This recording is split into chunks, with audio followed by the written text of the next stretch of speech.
It's bad news, boys.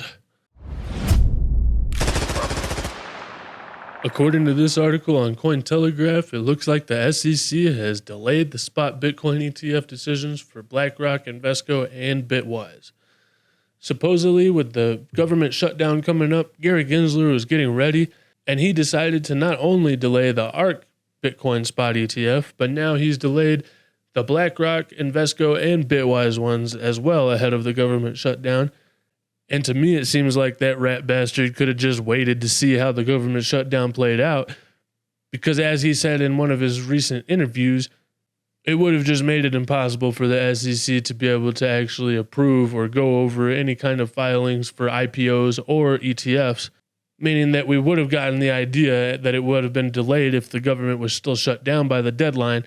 But it seems like with the U.S. House trying to urge him to actually push through one of these spot ETFs, he took advantage of the government shutdown coming up and delayed them, effectively pushing them off until next year. Here we have the list of all of the deadlines, and as you can see, it is still at least a couple of weeks out from this deadline. And as I said in my video yesterday, we're probably going to see the whole government shutdown happening and being over with, hopefully by this time, or else things are going to get pretty hairy. But if the government shutdown is actually over by the 16th, then it looks like they will have delayed this until next year on about the 14th of January. But since this delay came in at least 2 weeks ahead of schedule for the deadline, that could mean that this deadline passes and then we just get everything approved the very next day for all we know. Because the SEC doesn't give a damn about these numbers right here. He's just going to do whatever the hell he wants to do. Hopefully, though, we will be seeing him get ousted here pretty soon, because it seems like the U.S. House of Representatives, at least on the Republican side, is finally getting tired of Gary Gensler's shenanigans. And with him going against what they were urging him to do and actually pushing this decision out for a whole nother couple of months, this is just another blow to his reputation, and hopefully this will continue to push all of our representatives' patience to be thinner and thinner with him, so that they'll strip him from his power and kick that rat-faced fool back into the gutter where he belongs. At the time of recording, it does look like Bitcoin is actually holding pretty strong, surprisingly, on this news, with it sitting at about $26,851 at the time of recording. And honestly, with it being delayed, maybe the news hasn't gotten around to everybody yet, but I would have thought that we would be seeing a bit of a dump today. So why are we actually holding pretty strong right now? Well, it looks like it's because the news is actually a mixed bag today, as it looks like we have actually gotten an Ethereum futures ETF approved. And Van Eck has released 2 ads ahead of the possible Monday launch, because this isn't obviously confirmed yet, but by Monday we will find out. And it seems like they know something we don't know, because I bet you it cost them a lot of money to make this marketing campaign, and they probably wouldn't be doing that if they didn't think that the ETF was actually going to be approved by Monday. But with the government shutdown coming up on the 1st, it looks like this is going to be the last decision that the SEC has made. And this could actually hold the crypto market steady until we get the final decision on the spot ETFs.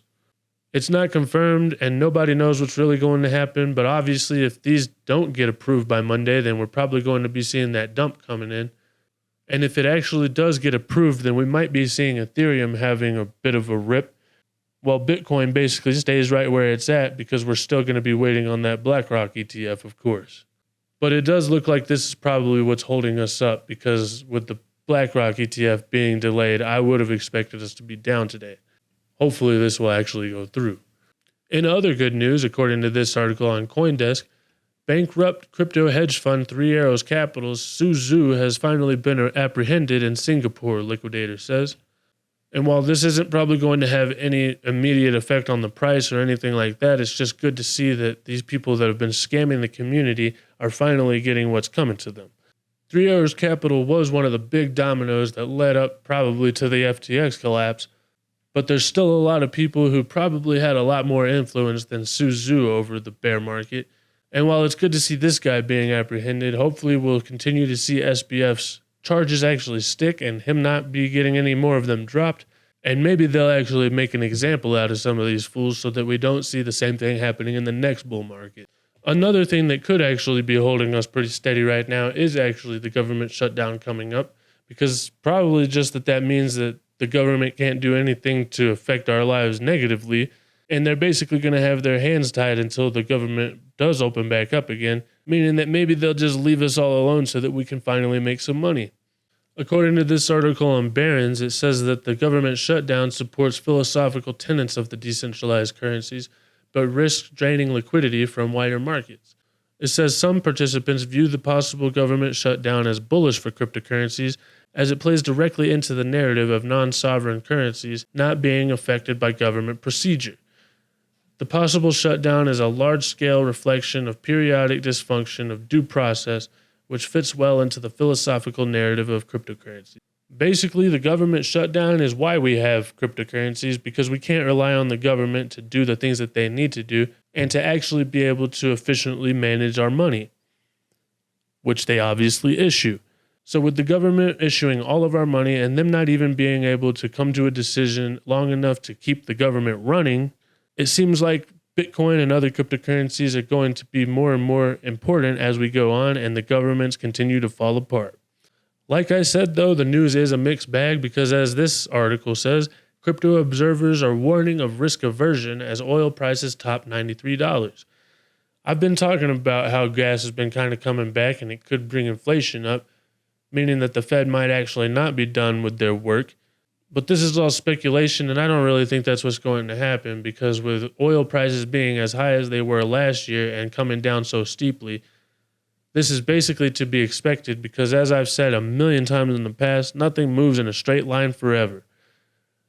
This is just a fluctuation in the chart, and I think it's going to be topping out here pretty soon and heading back lower. But right now, this could represent an opportunity because everybody's really unsure, and that's what the markets don't like.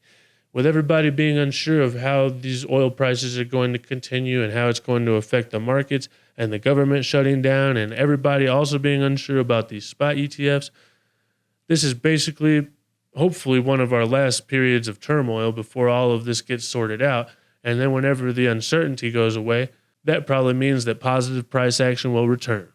So while we might hear a little bit more about oil prices in the near future, I think this is a narrative that's going to pass. And whenever it does, it might be bullish for all markets. If you're tired of no one being able to decide on how cryptocurrency is going to go, or if the government's actually going to adopt the technology or push it through, or if they're going to try to stifle innovation here in America, what you can do to help the process along is go over here to Stand With Crypto, which is actually created by Coinbase and Brian Armstrong. And here you can find out who your congressperson is that you need to call, and it's going to set everything up for you with a script and everything.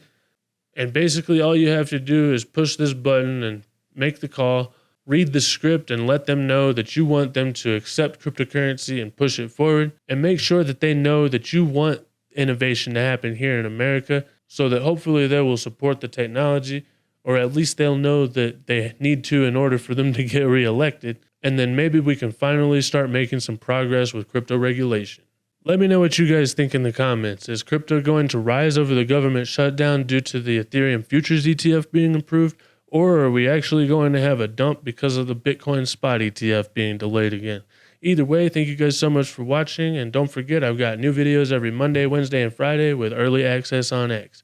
Also, if you want to chat with the community or get real-time updates, you can find those only in the Only Good Crypto Discord. There's links down in the description. And if you want to support the channel, there's gear over at onlygoodcrypto.com. Don't forget to hit the like, follow, and subscribe buttons. And most importantly, don't forget to have a wonderful day. I'll see you guys next time. Bye.